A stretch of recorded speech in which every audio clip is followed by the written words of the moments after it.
ഏറ്റവും കൂടുതൽ അവിഷ്ട വരദായനിയാണ് ചാത്തൻ. ചാത്തന് നമ്മൾ ഗുരുതി പൂജ കൊടുത്തു കഴിഞ്ഞാൽ അത് സർവ്വ ഐശ്വര്യവും എല്ലാ കാര്യങ്ങളും വളരെ ഭംഗിയാവുമെന്നാണ് പറയാം. 20 വർഷമായി ഉണ്ടാവും ഈ ഗുരുതി പൂജയും ഇതൊക്കെ ആയിട്ട് നടത്തുന്നു. ഒരുപാട് നമുക്ക് ഫലങ്ങൾ കണ്ടിട്ടുണ്ട്, ഒരുപാട് അനുഭവങ്ങൾ ഉണ്ടായിട്ടുണ്ട്. കേരളത്തിന്റെ തനതായ ഒരു പൂജാ സൃഷ്ടിയാണ് ചാത്തൻ പൂജ എന്ന് പറയുന്നത്. സ്നേഹിച്ചു കഴിഞ്ഞാൽ നല്ലോണം സ്നേഹിക്കും, ദേഷ്യപ്പെട്ട് കഴിഞ്ഞാൽ അതിനനുസരിച്ച് നമുക്ക് അടിക്കും. പലർക്കും പേടിയാണ് ചാത്തൻ എന്ന് പറയുമ്പോൾ. അങ്ങനെ പേടിക്കേണ്ട ആവശ്യമില്ല. പല സ്ഥലത്തും പല ഇതായിട്ട് ചെയ്യുന്നത് ഇവിടെ ഉത്തമമായിട്ടാണ്. അപ്പോൾ നമുക്ക് അതിന് യാതൊരു കുഴപ്പമില്ല. മഹാമാഘ മഹോത്സവവുമായി ബന്ധപ്പെട്ടിട്ടുള്ള ക്രിയാപദ്ധതികളിൽ എന്തുകൊണ്ടാണ് ചാത്തൻ പൂജ ഉൾപ്പെടുത്താമെന്നുള്ള ഒരു തീരുമാനത്തിലേക്ക് എത്തിയത്? തിരുനാവായ തട്ടകവുമായി ബന്ധപ്പെട്ട് ഒരു ചാത്തന്റെ ആരാധനാ സമ്പ്രദായമുള്ള കുടുംബക്കാർ ഇവിടെ വസിക്കുന്നുണ്ട്. അതാണ് കാട്ടുമാടം എന്നൊരു തറവാട്. പണ്ടൊക്കെ ഞാൻ കുട്ടിക്കാലത്ത് കേട്ടിട്ടുണ്ട് കുട്ടിച്ചാത്തന്റെ കല്ലെറിയ, ഓടുമ്പുറത്ത് കല്ലെറിയ. പക്ഷെ ഉപദ്രവിക്കുകയല്ല, ആ കുട്ടിച്ചാത്തനെ വേണ്ട തരത്തിൽ പ്രീതിപ്പെടുത്തി കഴിഞ്ഞാൽ തീർച്ചയായിട്ടും വളരെ അനുഭവങ്ങൾ നമുക്കുണ്ടാവും. കേരളത്തിന്റെ തനത് ആരാധനാമൂർത്തിയായ ചാത്തന്റെ പൂജയാണ് ഇന്നിവിടെ യജ്ഞശാലയിൽ മഹാമാഘ മഹോത്സവത്തിന്റെ ഭാഗമായിട്ട് നടക്കുന്നത്. കാട്ടുമാടം പ്രവീൺ നമ്പൂതിരിപ്പാടാണ് പൂജയ്ക്ക് നേതൃത്വം നൽകുന്നത്. എന്തായാലും ചാത്തൻ പൂജയുടെ വിശേഷങ്ങളും വിവരങ്ങളും നമുക്കൊന്ന് കണ്ടുവരാം. നമസ്തേ. നമുക്കറിയാം കേരളത്തിന്റെ തനതായ ഒരു പൂജാ സൃഷ്ടിയാണ് ചാത്തൻ പൂജ എന്ന് പറയുന്നത്. അപ്പോൾ ഈ മഹാമാഘ മഹോത്സവത്തിന്റെ ഭാഗമായി ചാത്തൻ പൂജ നടക്കാനുള്ള പ്രധാന കാരണം എന്താണ്? നമ്മളിപ്പോൾ ഇവിടെ ഈ മഹാമാഘം ഈ പൂജ നടക്കണം തന്നെ എല്ലാ സർവ്വ ഐശ്വര്യത്തിനാണല്ലോ. അപ്പോൾ ഏറ്റവും കൂടുതൽ അവിഷ്ട വരദായനിയാണ് ചാത്തൻ. ചാത്തന് നമ്മൾ ഗുരുതി പൂജ കൊടുത്തു കഴിഞ്ഞാൽ അത് സർവ്വ ഐശ്വര്യവും എല്ലാ കാര്യങ്ങളും വളരെ ഭംഗിയാവുമെന്നാണ് പറയാം. അപ്പൊ അങ്ങ് പറഞ്ഞതുപോലെ നമുക്ക് എല്ലാവർക്കും അറിയാം ക്ഷിപ്രപ്രസാദിയാണ്, നമ്മളൊന്ന് വിളിച്ച വിളിപ്പുറത്തെത്തുന്ന ഭഗവാനാണ്. അപ്പൊ അങ്ങയുടെ ഒരു അനുഭവങ്ങൾ എങ്ങനെയാണ് അതുമായി ബന്ധപ്പെട്ട്? ഞാൻ എത്രയോ കാലമായിട്ട് ഒരു 20 വർഷമായി ഉണ്ടാവും ഈ ഗുരുതി പൂജയും ഇതൊക്കെ ആയിട്ട് നടത്തുന്നു. ഒരുപാട് നമുക്ക് ഈ ഫലങ്ങൾ കണ്ടിട്ടുണ്ട്, ഇഷ്ടം പോലെ. ഓരോരുത്തരെയും വെച്ച് നമ്മുടെ ഇല്ലത്ത് ഗുരുതി പൂജയൊക്കെ ഉണ്ട്. അപ്പം അങ്ങനെ എല്ലാവർക്കും ഒരുപാട് അനുഭവങ്ങൾ ഉണ്ടായിട്ടുണ്ട്. അങ്ങനെ ഇവിടെ എത്തി എന്തൊക്കെയാണ് സമൂഹത്തിന് ഇപ്പൊ നമുക്ക് ഓരോ പൂജകൾക്കും അതിൻ്റെതായ ചിട്ടാവട്ടങ്ങൾ ഉണ്ടാകും. അപ്പോൾ ചാത്തൻ പൂജയെ സംബന്ധിച്ചിടത്തോളം ചിട്ടാവട്ടങ്ങൾ എങ്ങനെയാണ് വരിക? അപ്പം തന്നെ സമൂഹത്തെ എങ്ങനെയാണ് സഹായിക്കുക?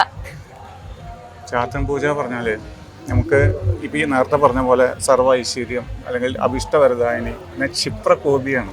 അപ്പോൾ നമ്മൾ അതിനനുസരിച്ച് അതിന് വേണ്ട കാര്യങ്ങൾ ചെയ്ത് നമ്മൾ നല്ല ഭംഗിയായിട്ട് ചെയ്താൽ നമുക്ക് എല്ലാ കാര്യം കൊണ്ടും വളരെ ഭംഗിയായിട്ട് വരും. പിന്നെ ഇവിടെ എന്ന് പറഞ്ഞത് ഇവിടെ നമുക്ക് ഏറ്റവും നല്ലൊരു ഐശ്വര്യം ഉണ്ടാവാൻ വേണ്ടിയിട്ടാണ്. അപ്പോൾ വളരെ ഭംഗിയായിട്ടുണ്ട്. അപ്പൊ നമ്മളെല്ലാരും പറഞ്ഞു കേട്ടിട്ടുണ്ട് ഒരു കുഞ്ഞിനെ പോലെയാണ് ചാത്തൻ എന്ന് പറഞ്ഞു കേട്ടിട്ടുണ്ട്, കുറച്ച് കുറുമ്പൊക്കെ ഉള്ള. അങ്ങനെയൊക്കെ എങ്ങനെയാണ് അത് തോന്നാറുള്ളത്? അങ്ങനെ തന്നെയാണ്, അതേപോലെ തന്നെയാണ്. ഇപ്പൊ നേരത്തെ പറഞ്ഞ പോലെ സ്നേഹിച്ചു കഴിഞ്ഞാൽ നല്ലോണം സ്നേഹിക്കും, ദേഷ്യപ്പെട്ട് കഴിഞ്ഞാൽ അതിനനുസരിച്ച് നമുക്ക് അടിക്കും. പലർക്കും പേടിയാണ് ചാത്തൻ എന്ന് പറയുമ്പോൾ. അങ്ങനെ പേടിക്കേണ്ട ആവശ്യമില്ല. നമ്മളിത് ഉത്തമമായിട്ടാണ് ചെയ്യുന്നത്. മറ്റ് പല സ്ഥലത്തും പല ഇതായിട്ട് ചെയ്യുന്നത് ഇവിടെ ഉത്തമമായിട്ടാണ്. അപ്പൊ നമുക്ക് അതിന് യാതൊരു കുഴപ്പമില്ല.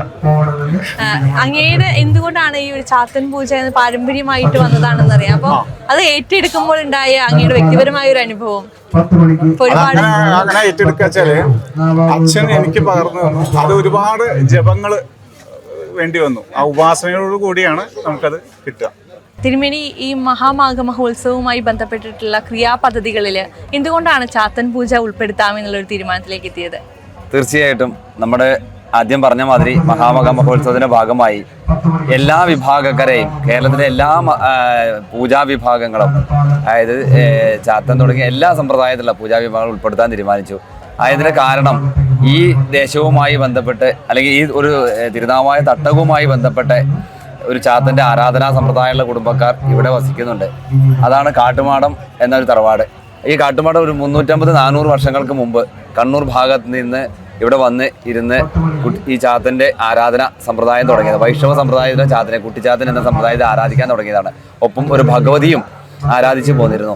അപ്പോൾ ആ അന്ന് കാലം മുതൽ അവർ ആരാധിച്ചു വന്ന ആ ഒരു കുട്ടിച്ചാത്തൻ്റെ ഉപാസന അവർക്കും അവരുടെ കുടുംബത്തിനും മാത്രമല്ല അവരുടെ ദേശത്തിനും, നമ്മുടെ ഈ കാണുന്ന ദേശത്തിൻ്റെ എല്ലാം ആ ഒരു കുട്ടിച്ചാത്തൻ ക്ഷിപ്രപ്രസാദിയായിട്ട് അനുഗ്രഹം നൽകിക്കൊണ്ടിരിക്കുകയാണ്. അപ്പോൾ തീർച്ചയായിട്ടും ഈ ദേശത്തിൻ്റെ ഇല്ലെങ്കിൽ ഈ ഒരു പ്രദേശത്തിൻ്റെ ഗ്രാമദേവത എന്ന സമ്പ്രദായത്തിൻ്റെ അല്ലെങ്കിൽ ഗുരുദേവത, അവരുടെ ഗുരുദേവതയായ ആ ഗുരുദേവതയുടെ ആ അനുഗ്രഹം നമ്മൾ ഈ ദേശത്തിനും കൂടി അനുഭവിക്കാൻ അല്ലെങ്കിൽ ത്രിമൂർത്തി സംഗമ വേദിയിൽ അനുഭവിക്കാൻ വേണ്ടി അതിന് ഇത് നുകരാൻ വേണ്ടിയിട്ടാണ് നമ്മളിങ്ങനെ ഒരു പദ്ധതി ഉദ്ദേശിച്ചത്.